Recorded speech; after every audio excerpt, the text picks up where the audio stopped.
Hey everyone, it's Saturday, March 6th, 2021. Welcome to episode 56 of the Ginger and the Beard podcast. I'm AJ, aka The Ginger. And I'm Reese, aka The Beard. And on this week's show, we are joined by Andy Rathman, Brewmaster of the St. George Brewing Company in Hampton, Virginia. Thank you for joining us, Andy. How's it going? Oh, going good, thanks. Awesome. Yeah, we're so glad you could join us today, and we're excited to learn more about your background, of course, and obviously the St. George Brewing Company, which we understand is one of the oldest microbreweries in Hampton Roads. Is that correct? Pretty close. We are the oldest, second oldest in Virginia. Oh, wow. Wow, that's awesome. So you guys opened doors in 96, was it? The original BOP was in 96. Our current owner, Bill, he took over in 98. So we kind of use right now 98 as our anniversary date. But yes. Awesome. So 98 is when you officially became, when you transitioned from a BOP over to a microbrewery? Actually, that would be 99. Okay. And actually, that's when I joined the company. Oh, wow. Longest job I'd ever had. I bet, yeah. That's significant. 20 years, 21 years. Well, 22 years then, yeah, actually. Mm-hmm. Wow. Math is hard. Math is hard, especially. I'm glad you took that question. This early. It's too early for math. We're not used to talking on podcasts this early in the afternoon. Usually we're night owls, but yeah, we're glad we could get you on, Andy. It's an honor to talk to you. And after kind of reading through your pedigree and what your kind of experience and background, you've got a ton of it, and we're really looking forward to diving into it. And when I reached out on Instagram and got a response, I was like super excited because St. George Brewing is actually, believe it or not, one of the first craft beers or craft breweries that I remember, because I worked when I was in college. I think it was about 2011 or something like that. I was like 21 years old, in a kitchen in a restaurant, a little mom and pop restaurant.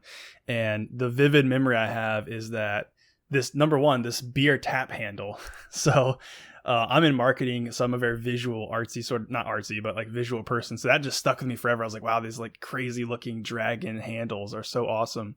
And I'm sure I probably had one of the beers when it was on tap because I was 21. I was excited to drink whatever I was allowed to. And St. George has always been a brewery that's stuck out to me, and one of the first ones I remember. So really quick, before we get too far into it, I actually wanted to ask, like, who makes those tap handles? Because if you guys haven't seen them out there, you should look up right now St. George Brewing tap handles and check them out. But do you know who makes those? A company called Sculpture Concepts out on the West Coast, California, I think. Wow. And we hooked up with them from the very beginning and designed up the dragon logo. Not everybody recognizes the iconic relationship between the dragon and St. George. And a lot of people come back and ask, but there's a lot of dragon freaks out there that like them, and people who like St. George, and they're just really cool. Yeah, absolutely. And the art style overall of I know you guys went through a rebranding recently and some new visuals and things like that, which look awesome. So again, I encourage everybody to check those out. But the handles themselves almost have like this little bit of a cult following on their own. It seems like I looked up, there people are selling them on eBay. You're finding them all like being like sold and traded secondhand. So it's pretty cool to kind of research some of that stuff. But anyways, beyond just the looks and the tap handle, we're excited to learn again more about how you got into all this. Yeah, definitely. What do you want to know? Well, I guess first off, you already mentioned BOP, so we kind of want to get into that. So in doing some research on how St. George was founded, we learned that the president, Bill Spence, learned of a brew on premise in Virginia Beach when he then bought stock, and it kind of kicked off his entry into breweries. We're curious what brew on premise actually is. Can you help us? So a brew on premise is a place where people can come in and make their own beer. So home brewers or a group, party or an office kind of thing. You come in, you look at the recipe book, you pick out a style you like, brew it up a couple hours, enjoying yourself. We would take care of the equipment, take care of the beer while it's fermenting and finishing. And when it was ready, we call them up and you come back up there and package it up. Wow. Okay. That's so awesome. Do they still have those? That sounds like a fun night to me. Yeah.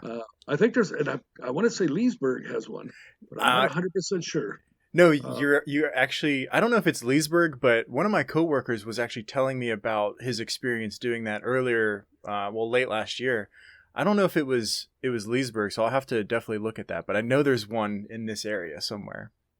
And we still have customers that used to come in and brew, come to the brewery here now, and they're old friends. So Nice. Man, that's awesome. nice.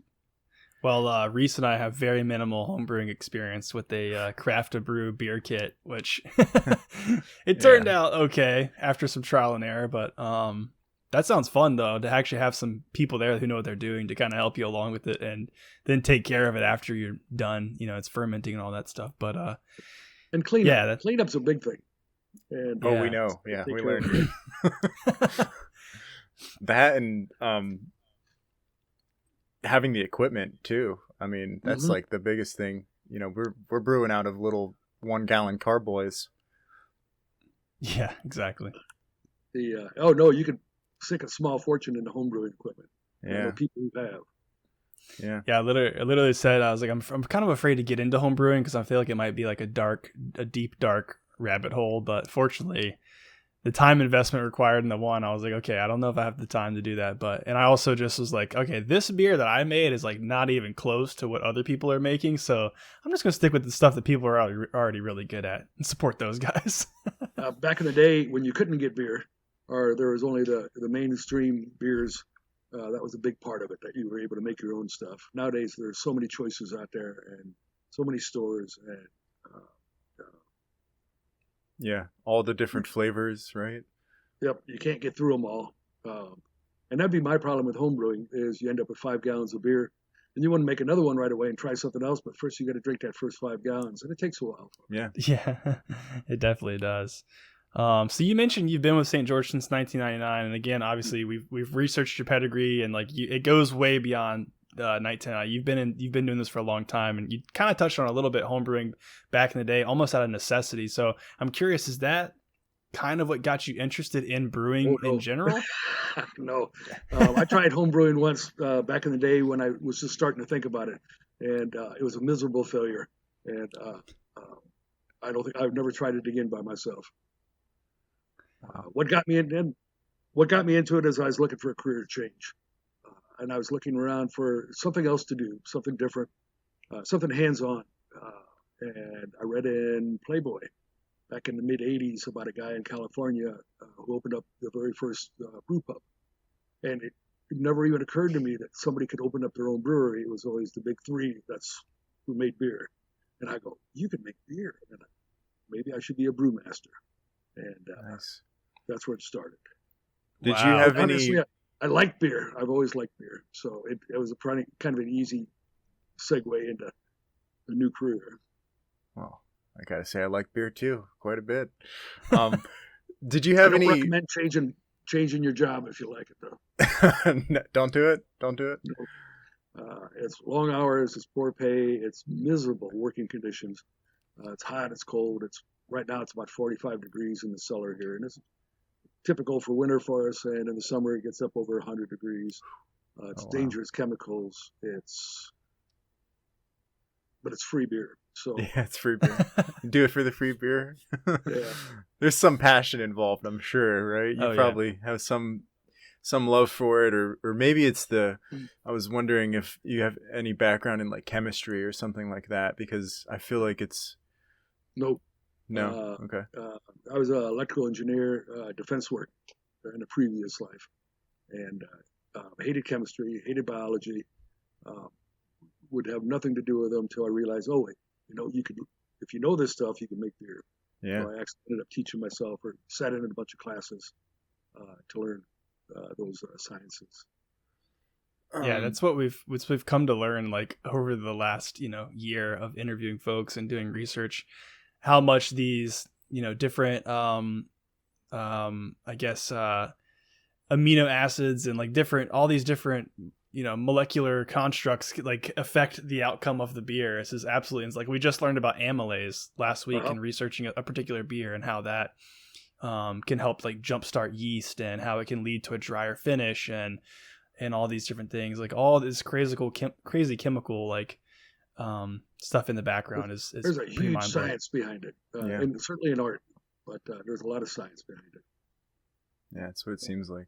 That said, it's really easy to make beer. It really is easy to make beer. I like to say it's a little harder to make a good beer, and a little harder still to make a consistently good beer, and then harder still to make consistently good beer consistently. And then I get lost on my good beers and consistencies. But It makes sense to me. It does, yeah. the beer itself is really easy. Nice.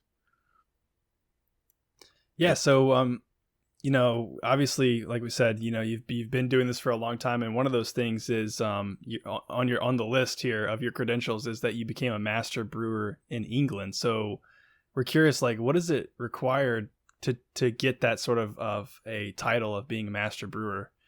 12-hour essay test. Wow. They cover everything, you know, engineering, chemistry, mashing, fermentation, malting. It was a bitch. But what got me to that point was when I decided I wanted to become a brewer. I decided I have to figure out some way to do that. I already told you my experiences with home brewing, so that was out. I couldn't become a super home brewer and learn on my own. I could have got a job in the industry and slowly worked my way up, but I was mid-30s already, and I did not want to spend another 10 years learning it from somebody else. But school always worked pretty well for me, so I thought, let's go back to school. There's really nothing in the States at the time to teach people how to be a brewer. The school for English brewers was in Edinburgh, and that was attractive because they spoke English. However, the out-of-state tuitions were way beyond my capability. And I was living in Germany at the time, and essentially down the street from where I lived was the school of German brewers. And schools are free in Germany, pay some tuition and a little registration fee into your books and your living expenses, but other than that, it's free. Wow. And I thought, well, I should become a German brewer. However, before you could apply, they required that you had a year's worth of practical experience. So I quit my job, started knocking on breweries' doors, looking for an apprenticeship. Not one brewery would give me a full year. To my advantage, though, they would all give me a couple weeks or a month or 2 months at every place. And so I worked at big breweries, I worked at little breweries, I worked at brew pubs, I worked at malting houses and hop fields, and it really got a broad education. Their apprenticeship programs and their systems over in Europe and Germany are really trained. So they knew that you were there just to learn. They didn't really pay you much, but in trade, you're allowed to ask any stupid questions you wanted. And I asked a lot of them. Nice. So how long did it take? For me to get my full year, it took a couple of years. Okay. It was not continuous from one place to another. That was right. I bought an old VW camper bus, and my dog and I would travel from brewery to brewery and camp out in the woods while we were working in a spot. It was the life. I tell you what, I had the time of my life. It was great. At the end of the day, you grab some beer and some food from the local pub and go out into the woods and just chill and go, yeah, I'm living the life. Oh, man, yeah. that sounds like a fairy tale. Yeah. Yeah. Oh, yeah, definitely. I wish I could switch positions with you when you were doing that. Yeah, for sure. You know, so how long did it take to get through the schooling as well when you were in London? So, as I was waiting for classes to start at Weinsteffen in Germany, I happened to be back at California for a wedding. And UC Davis out there had just started up a program under Michael Lewis, who was a renowned English brewer, Okay. and a brewing expert. And I thought I owed it to myself to go by and see what they were doing, and spoke serious beer the first time ever in English. And I decided that would probably be the way I would like to go. My German's pretty good, but it's tough. And when you talk about the sciences and all the unusual words and the scientific knowledge you got to have and be able to express it in a different language, I was worried about. But English was better. Also, UC Davis was just a year program, while Weinsteffen would have been a 4-year program. And like I said, I was already in my 30s, and wasn't sure about spending another 4 years in school. So I went to Davis, and they were associated with the Institute of Brewing out of London, who came out and gave us our certification exams. So that's how I became an English Master Brewer. Oh, okay. So they came to you then, basically. Yeah. Okay. Well, the school was set up with the idea that they were going to follow the course line that English brewers would study. Gotcha. So do they teach you like primarily just like English brewing techniques, or was it very broad and covered multiple different techniques? American brewing, the big three, German, they concentrated more on English styles, but they definitely touched on every style there was. And not just touched on it, it was in depth. It was really detailed and really intense. I've never studied. I've never worked so hard in my life. Wow. So I guess on that topic, I think this is the right time to ask, like, AJ and I were wondering this, and we try and do a little bit of research, now and then when we find a new beer and figure out like, okay, what makes this different than everything else? And we're trying to understand like, what's like the essential difference between like English style brewing versus like German style brewing, because you have like your Marzens and then you have your big heavies, I think, brown ales and whatnot. Mm-hmm. What's the essential difference there? God. And I know that was one of the questions that you said I should be ready for. And it's so involved, the differences. But when I'm giving a tour, I like to start off by saying there's two types of beer, English and German. German tends to be, when you taste it, it should be clean and crisp. You should taste the malt and the hops and not much else. English beers tend to be a little bit more complex. The temperatures, the type of yeast you use, create a lot of different esters that do complicate and do make it a little bit more complicated of a beer. So just more flavor. I would say more complex notes of, whatever you name it, versus just more, I don't want to say basic, but like malt character, malt and... Yeah, no, not really. So a pale ale is obviously an ale or a mild, as is a Weizen, as is a Kolsch, which is a very mild beer.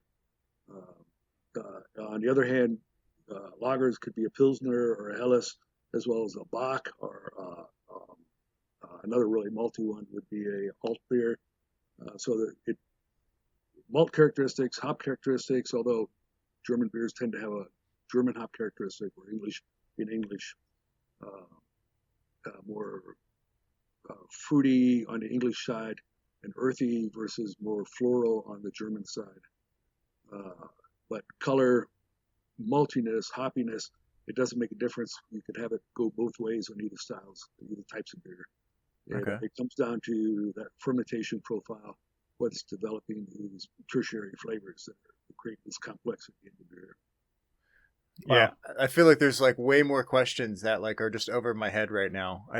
I'm just like, is it the yeast from those regions? Is it the malt? Is yes. it? Absolutely, it's the yeast and the temperatures that you ferment. But the yeast you pick these yeasts that work best at these temperatures to create the flavors that you're looking for, or lack of flavors that you're looking for. So nice. Yeah. So there's definitely a lager style yeast and there's an ale style yeast. Right. Yeah, that's kind of I was curious about as well. Like we've learned a lot about the hopefully I pronounced this right. Terroir. Yeah. Terroir, yeah. I don't know if pronouncing it either. Yeah, come on, guys. We need a better word. That's just too hard to say. That's a technical word for like the climates of different regions, which result in different flavor profiles. So we actually interviewed Lionbind's Hop Farm, which is a hop farm up in Pennsylvania, and they kind of explained to us how like you could have a Cascade hop from the East Coast that tastes completely different from a Cascade hop on the West Coast. Yeah. Yeah. The dirt, the length of day, the amount of moisture. Soil content, I would assume, right? Mm-hmm. Oh, without a doubt, yeah. They all make yes. So I imagine like kind of what you were saying there a minute ago of the different temperatures and things, like malts that you have available to you in Germany are completely different than you have in England, and that probably plays a big factor into, that style, I would assume. The Germans are really, and I don't know if you ever heard of the Reinheitsgebot, the German purity law, but they're very strict about that they only want malt, hops, water, and yeast in their beer. And while it's no longer mandatory for them to follow it, they still all do follow it.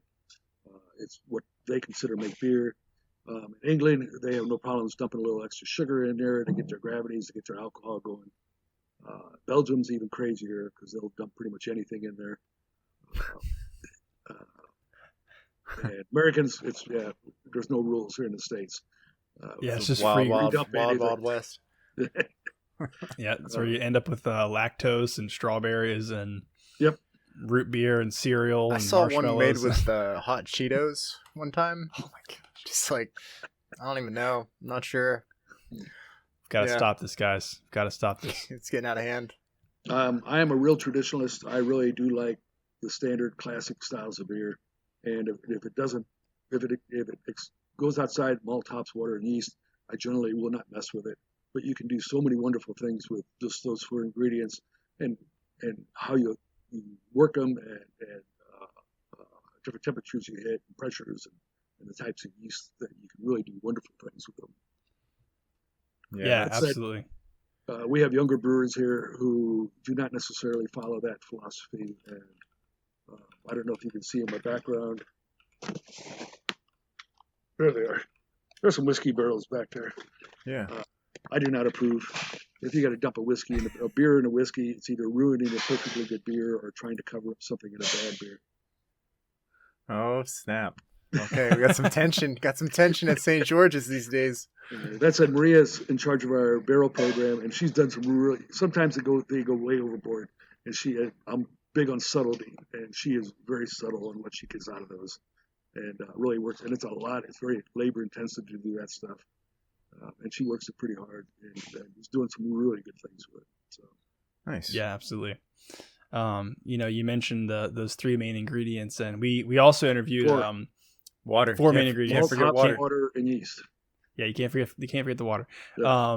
The 4 Which main is a big ingredients, deal, and we actually interviewed. Sorry, go ahead. Yeah, water is a really big deal. It is a big deal. It's just 95% of beer.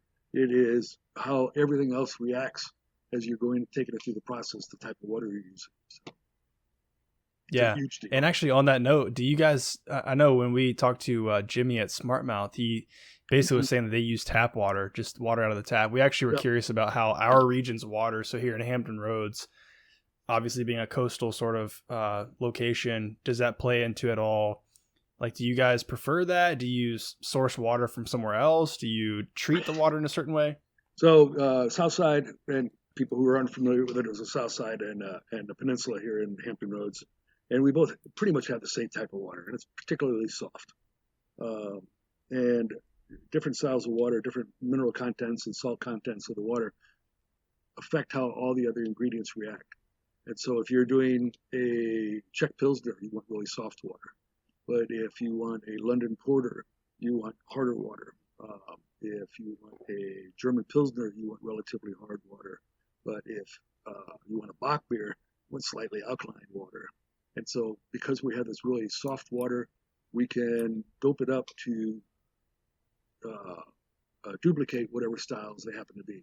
So if our porter is made with London water, we know what the source should be, and we know what our water is, and so we dump in different calciums and magnesium and sulfites to it to make it seem like we're in London brewing this beer. Same That's for awesome. Pilsners and our Weizens. Our American Pale Ales are based on Chico, California water, which is the home of Sierra Nevada. So they have really hard water, very alkaline water up there. So when you say hard or soft, it's pH level rather than like mineral content? pH level and mineral. pH is generally very neutral, very 7-ish, but it's the different minerals that go into it and how concentrated they are. Okay. So harder means water, more minerals than... Yeah. Hard water is the stuff that creates all these sediments around your tap if you got really hard water, if you're in that area that has really hard water. Gotcha. Interesting. Yeah. And obviously we've been learning a lot about all the ingredients that kind of go into water. So you kind of just answered that, but so it sounds like you source your ingredients based on the style of beer rather than just a consistent supplier or. So if I'm looking to do an English beer, I like to use English ingredients. I can duplicate it using pretty much any ingredients I want, but it's so much easier. Just if I'm going to do an English beer, use English malts and English hops. It just makes my life a lot easier. Same for German or American. Um, Hops are a big one, or a tough one maybe to replicate, just because of the flavor that comes across and the aromas that come across from the different hops. Can you talk to us about the ingredient selection process? How do you go about picking your malts, hops, yeast, etc.? Well, every beer, every style of beer that we make has a different recipe, different types of malt, different types of hops. I don't know if you're versed in all the different types that are available to us as brewers, but there's a lot. And so you have to pick out what you're looking for. As far as sourcing it goes, you have to find a reliable vendor, somebody who you trust, that when you order something, it will come out to you good. Most of them are really good, not all of them. And so there are people I've been working with for 30 years that it's the same people. And when I order something or when I ask a question, and that's another one, if there's a problem or I have something I need to learn about it, whether they're there to help me out. So sourcing is pretty easy for me. The harder part is picking out exactly what of the hundreds of types of malt I'm going to use, or one of the 1,000 types of hops I'm going to use, or the hundreds of types of yeast I'm going to use. Yeah. When you are going through that process, how do you make those selections? Is it just trial and error, or? I'm going to say, yeah, it's based on trial and error. You go on recommendations, and then I have some years behind me, so that I've tried a lot of the different things and found what I liked and what I didn't like. So nice. Yeah, I'd imagine obviously with hops and with malts, there's just from the raw ingredients themselves, there's the aromas, and we've even heard about people chewing on the malts to get the kind of the flavor profile and understand what it might work like, and they steep it in water to get some different readings off of it. But how do you go about yeast is the one thing we really haven't dove into yet. We've talked to hop farmers, we've talked to maltsters, we haven't really talked to yeast producers. So what does that process look like? So I believe I shot off on a tangent a while ago about the differences between ales, and when we're talking ales and lagers, and German and English, that different yeasts will create different esters, different tertiary flavors, or none at all, and that are defining for that type of beer. You have to pick a style of yeast that you like, that you've used before, or at least in my case that I've used before, that I know how it works.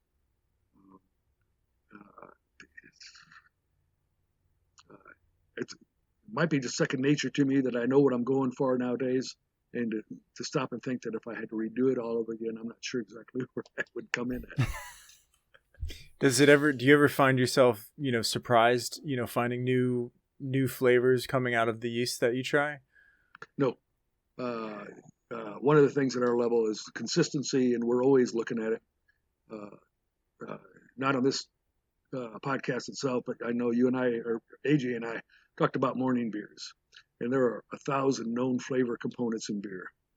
There's maybe AB has an instrument that you pour your beer into and it tells you if it's beer or not. But other than that, you have to rely on the palate, and so you have to taste beers. And we go in first thing in the morning for all our beers to make sure that they're coming across the way they're supposed to. We taste them green, we taste them finished, we taste them old, we taste the malt, we taste the hops. We're always drinking the water, especially in the summertime. And so you just know what it's supposed to taste like. You have an idea what's going to be adding to it or not adding to it, or how it's going to progress from a certain stage. What kind of tools do you use other than just your senses? We use a hydrometer to check the gravities and a pH meter. Okay. And then you just tracking that daily? You track that daily. Nice. And yeah, sometimes that's the one thing. Depends where it's at. Sometimes 3 or 4 times a day. If you're Okay. trying to do a study on the curve, and sometimes the curves are very steep, but you got to be able to capture it in different points to see where you're going. Now, Yeah, do you see like large variances? Like if you see, I would assume you would probably run into some large variances at some point, where your levels are jumping around. If you see things that are skewing off the norm from the standard, it generally you'll catch it with your instruments, with your measurements, long before you'll be able to taste the difference. And so that we will see something skewing off the norm and figure out why it's doing that and make sure that we correct it for the next one. So Does before it gets too far along the way. Makes sense, and that's why you would increase the number of times you would do the measurements. Like, does the And the number of times we do our tastings too. Yeah. Okay, yeah. Does the pH level stay pretty consistent typically, or From is batch to that batch, fluctuate? yes. Oh, definitely it fluctuates. From the beginning of a brew, from the beginning of a mash to the end of it, to the beginning of a fermentation to the end of fermentation. Definitely will. They continually drop. What do you do if you see it swaying? If you see it large variance? It depends on where it's at and what the situation is. You look and see what the cause is and change it. The big one. So if I have a problem with my mash pHs, I have to go back and take a look at my water and my malt to make sure I'm getting the right stuff coming in from those two that will affect the pH. Or in fermentation, how's my yeast doing? Am I using an older yeast or a fresher yeast? And I may explain it that way and know it'll get better or it's only going to get worse. Or worst case, you have some kind of contamination in there that's creating extra acid. And then you just got to dump the yeast, if not the whole beer, and start all over again. Oh wow! So just scrap it then. It's done. Does that happen? I said, usually we have never had to dump a beer. Certainly not at St. George. But again, if you monitor it and you catch it, if you're always looking at it and you start seeing it skew a little bit, you go, something's wrong. Why is it doing that? You won't necessarily notice the difference taste-wise initially, but if you let it continue and we harvest our yeast and reuse it, and if you use that yeast again in the next batch, for instance, it'll get worse, and the following batch will get worse still. And so once you realize you have a problem, you get rid of it and start over again. Can you is that like a perpetual thing? You can just keep reusing the yeast? There are breweries in England that have been using the same yeast from one batch to another for several hundred years. Oh, wow. It's amazing. That's awesome. We're not at that point. Generally, you can really easily consider reusing yeast about 9 times without any worries at all. I've been known to push it like 20 times. And what happens after that? Is it just the week? It depends. It gets a little weaker. It changes a little bit. It might morph or mutate a little bit, and you'll start seeing some odd flavors coming out of it. Well, I guess it's evolving in a way then. Mm-hmm. Or they're little living organisms, and what you feed them, that's how they react. Yeah, yeah. Wow. So what's the process of actually harvesting them? I mean, like, again, we have very limited homebrew experience, but how do you stick a bucket under the tank and load it up with the yeast? So yeast, as it ferments, well, it's actually fermenting. It's being mixed up in the tank. It's creating CO2. It lifts the yeast up, and it's always floating around and moving around in that tank and working real hard. But as it starts slowing down, the yeast that is not quite so active anymore starts dropping out. That stuff you dump. And then there's another layer when you drop the temperature a little bit that tends to flocculate out at that temperature. We like that one because we'll use that the next one, and it'll drop out again quicker and makes filtering and gives you a clearer beer at the end of the day. And then you drop the temperature even more, and more yeast falls out, and you can still use that, but it might be a little bit harder on the next batch to filter it. But yeah, the yeast all settles in, and when I talked earlier about our fermenters, I don't think it was online, but our fermenters have a cone on the bottom that all the yeast settles in, collects at a little point at the bottom that we can harvest it off or dump it off, so that whatever we want to do with it, it's pretty easy to do.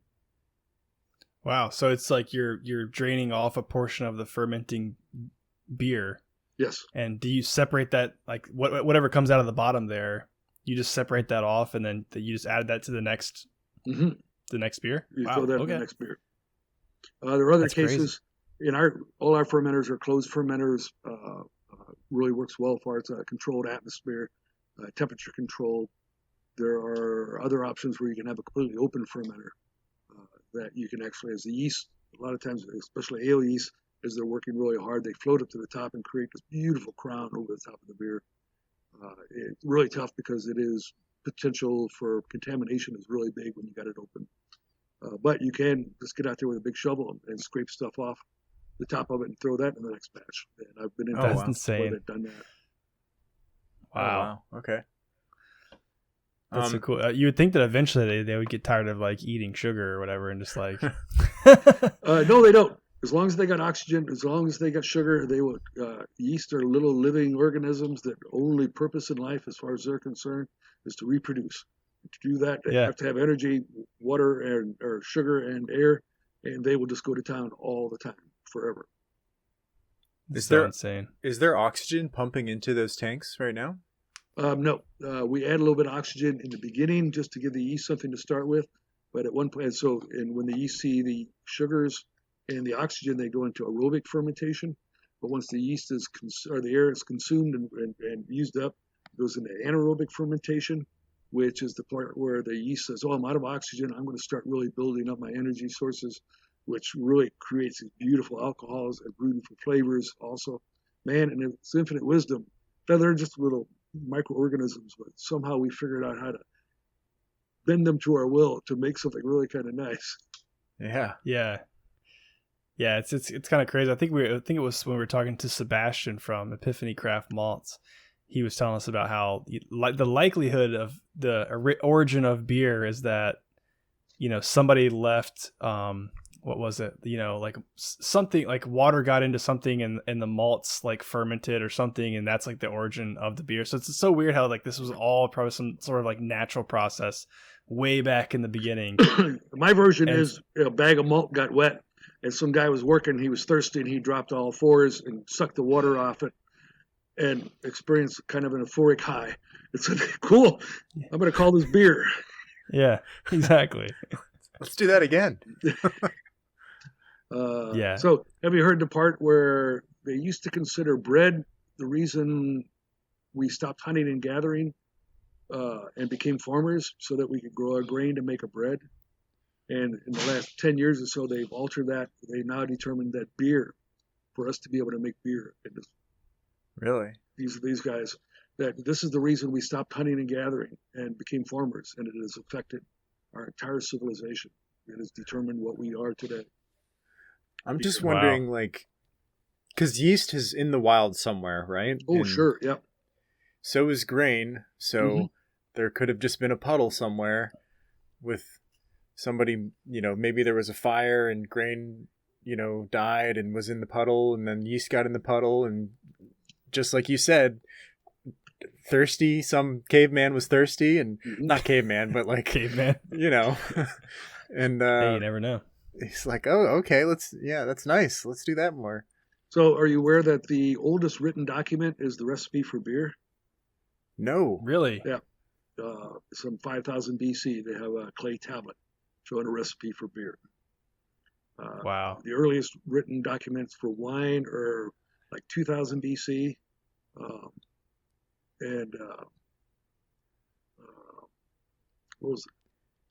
Wine drinkers tend to say, well, that's because wine is easier to make than beer. We didn't need a recipe; it just happened. Oh, okay. Just fermented fruit. Yeah. I can see it, but and the reason we use hops nowadays is in the 1800s. In Germany, the Catholic Church didn't like what people were putting into the beers to help preserve it. Hops is a natural preservative. And they did not like what people were putting into it. Some of it was poisonous or psychotropic, and they did not want their parishioners tripping. So they said, hops is a really good preservative. Let's start putting hops into it. Nice. And here we are today. At the time, they had a lot of control. The English didn't really pick up hops till 100 years later. They kind of refused. They didn't like the idea of hops in their beer.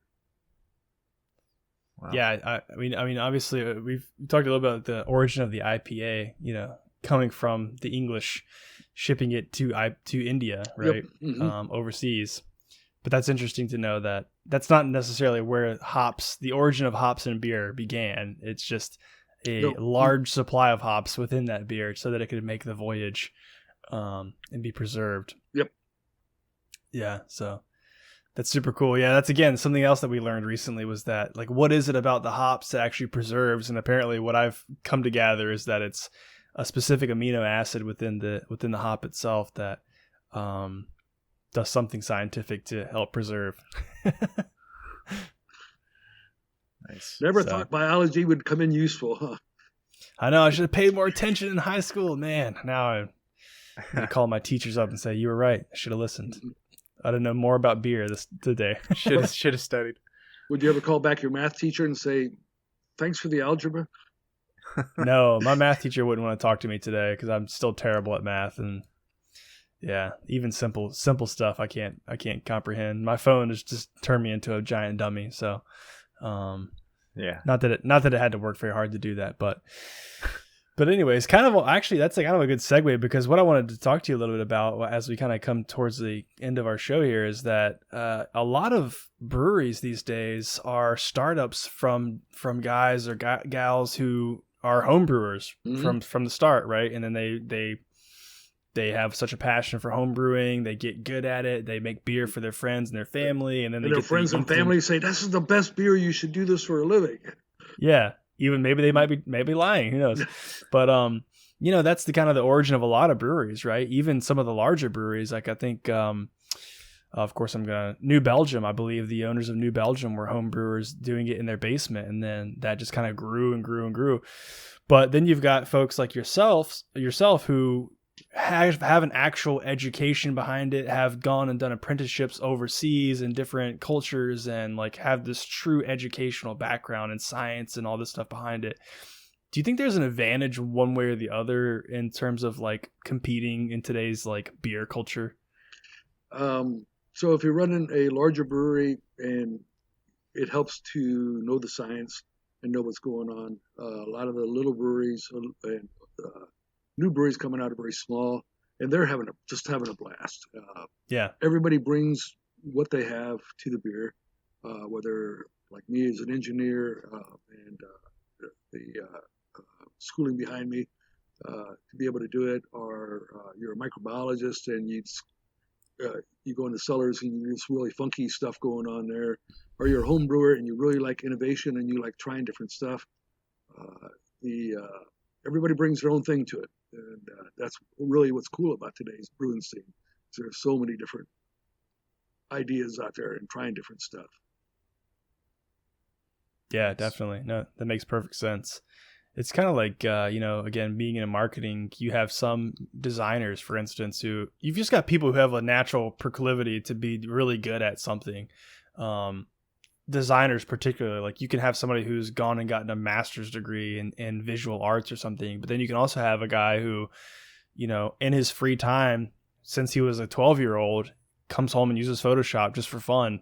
And by the time he's 18, 19, like he's got just as much talent as somebody who's went and gone to school for the same thing. So it's kind of like one of those, and we've talked to other people as well who just were like, hey, I just happened to be at the right place at the right time, learned from some of the best, like fell into it sort of thing. And more of a passion for it than just somebody thinks, oh, this would be a cool thing to do, but you don't necessarily pick up the passion that you really need to do it well.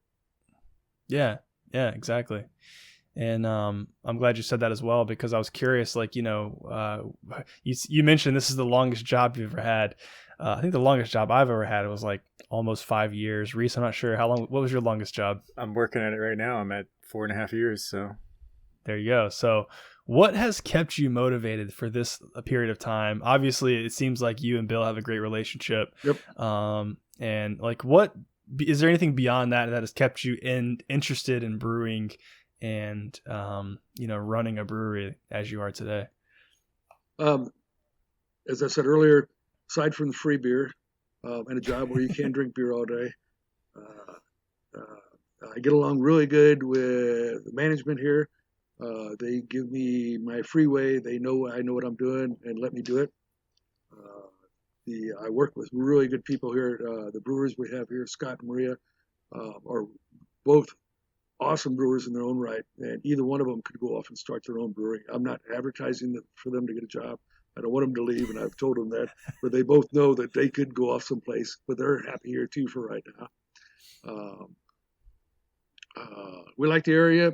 When you're a brewer, if you're going to look for a new job, generally it requires a pack everybody up and leave Dodge kind of thing and go and find a new city to go work in. And we did our share of that stuff. And so yeah, that's a tough one to think, hey, I'm going to just relocate everybody here and go find someplace else to live. Generally, when you're a young brewer and a new brewer, that's how you advance. You change jobs and you go from one brewery to another. It's maybe easier nowadays because there are so many breweries that you can go across the street to get a new job, versus you'd have to cross the country before to find another brewery looking for a brewer. No, I just like it. I built this place. This is my home. My wife does not like it, but I'll spend 10, 12 hours a day here.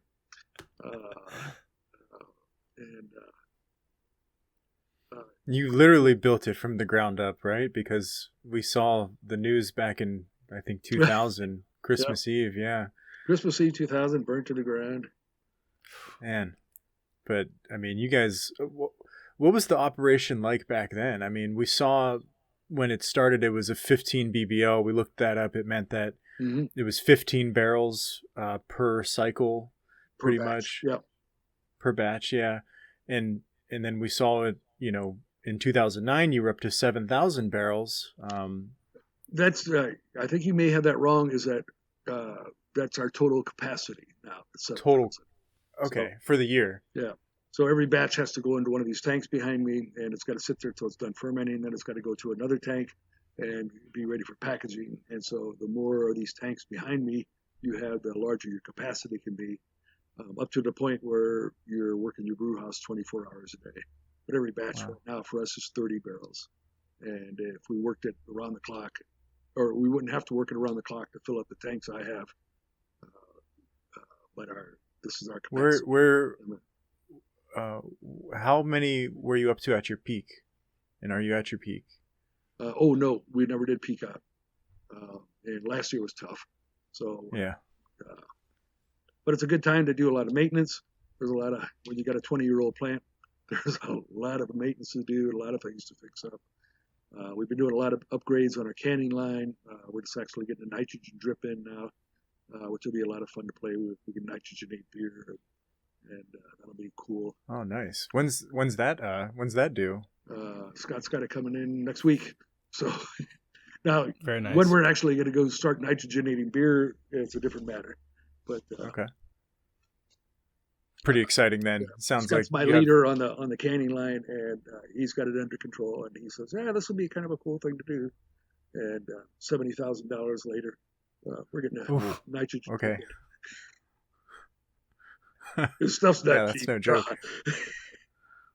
It's shiny, and so you got to figure shiny. You got to pay for $70,000 toy to play with, I guess. That's cool. That's pretty awesome. Well, I think we're. Oh, sorry, go ahead, Reese. I just I have one question out of curiosity. I watched this video one time about this. This guy was a cicerone, and he was evaluating beers, and he mentioned that and AJ knows that I always look at the foam, the head, right, and see how consistent the bubbles are. Is that something that you look at? Is that a good gauge of a good beer?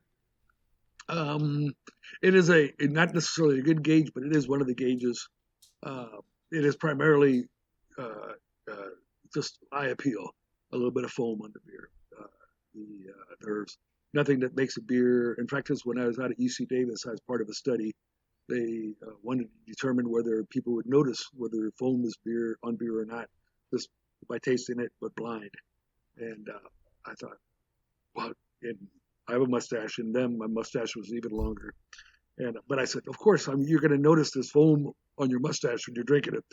And so Yeah. they blindfolded you and they gave you a bunch of beers to try with and without. And I could not tell the difference. And 80% of the people could not tell if it's foam or beer or not. So it's purely just a visual thing. However, it will show that you got a clean glass, you got a clean beer line. Will give you an idea how well the hops and everything else has gone together in the beer. But it's not. So if they're pretty uniform, then it's a good sign that everything was clean and it was a pretty clean process. Okay. Yep. Got it. Well, now I know what I'm talking about. Yeah, that's interesting. I know there's definitely a difference in, you definitely see the difference in texture between some of them that more of like that. I hate describing it this way, but some of them have like the more soapier texture where it's like the stickier sort of bubbles, but then you have the creamier sort of small, fine nitro almost bubbles. So there is a thing about lace on the side of a glass. And so if you have really clean glass and the foam as it drops down will dry on there and adhere to it and stick to it and slowly dry off and create this beautiful lace on there. And that's really a pretty thing to look at. It also is dependent on the CO2 level of the beer. The more CO2 that's in there, the more it's going to slowly keep coming out and creating more and more bubbles, which creates more and more foam as you're drinking it. Okay. And then the hops and the oils and everything create this surface tension on the bubbles. And whether it's a nitrogen bubble or a CO2 bubble, depends on how fast they pop. Whether differential pressures between the atmosphere and the foam, what's actually inside the foam, make a difference. It's a really cool science. And so much. Yeah, it's a lot. It's a lot that can tell you. Like, yeah, okay. Well, awesome. I think we're just about at our hour mark here, Andy. And again, we really appreciate you coming on and taking the time out of your day. And I know you've probably got work to get to. The show must go on. And I just want to say really quick before we sign off here, I was drinking the St. George Porter this whole time. And I really enjoyed that, man. Very, very good. The porter style is one that I've come to really enjoy this year. And this is one of the better ones that I've had recently. So very nice there. And, hopefully I'll be able to and not that COVID is really kind of stopping us from visiting breweries so much. I mean, they're mostly open now, and I'm sure you guys are open, to the public. Mm-hmm. Yeah. So I'll have to make my way up there again, across the water. I'm in Virginia Beach. I have to cross the water and come check you guys out in person and hopefully get to enjoy a beer with you. Cool. In the near future. Let me know when you get up here. Yeah, and we'll have to get Reese to come down as well. That'd be awesome. Not quite middle way, a little bit further for Reese to drive, but Reese, are you going to shame us with what you're drinking? I'm drinking a New Realm Tart's Content right now, so I'm very happy. New Realm is pretty good. I like their Pilsner a lot. Tart's Content, I don't know, but it was more of a Christmas kind of beer. I just had it sitting there. I would love to get a hold of some St. George and make a trip down there. I've been telling AJ for a while now. We're just waiting for it. When was the last time you guys actually got together? It was last year. Okay. Remember, we came down and surprised you. We surprised my wife and his wife are friends, so we came down and surprised her wife for a birthday, I think. Yep. So literally, her birthday was yesterday. So literally a year ago to the day. Yeah. It's been a while. Well, let's keep our fingers crossed. Yeah. Yeah, exactly. We'll definitely stop by and have a morning beer with you. How about that? That sounds great. 8:00. Nice. Awesome. Well, yeah, thanks again, Andy. And I think that about does it. Reese, you want to take us out, sir? Yeah. So, folks, if you're local to Hampton, Virginia, or just passing through, make sure to check out St. George Brewing Company. If you want to learn more about St. George Brewing Company and see what they are pouring, head to stgbeer.com or check them out on Instagram at stgbeer. That's at stgbeer. Thanks again, Andy. This has been very insightful and fun. All right. Sounds good. All right. Thanks, Andy. See you guys in the next one. See you.